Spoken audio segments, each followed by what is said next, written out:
Olá galera, bom dia.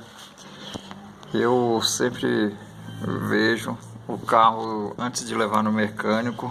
O carro, na hora que passa nos buracos, ele dá tipo uma batida de alguma coisa quebrada. E aí eu, curioso como sempre,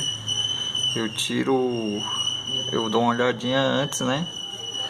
E pra vocês verem aqui, ó, por exemplo, ó, simplesmente quando você passa no buraco, ele dá aquele estralozinho como se fosse estar quebrado alguma coisa.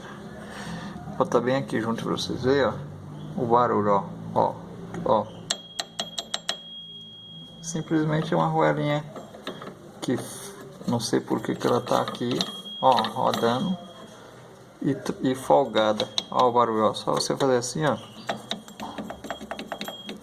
E isso faz uma diferença danada. Alguém pensa que tá quebrado alguma coisa, ó.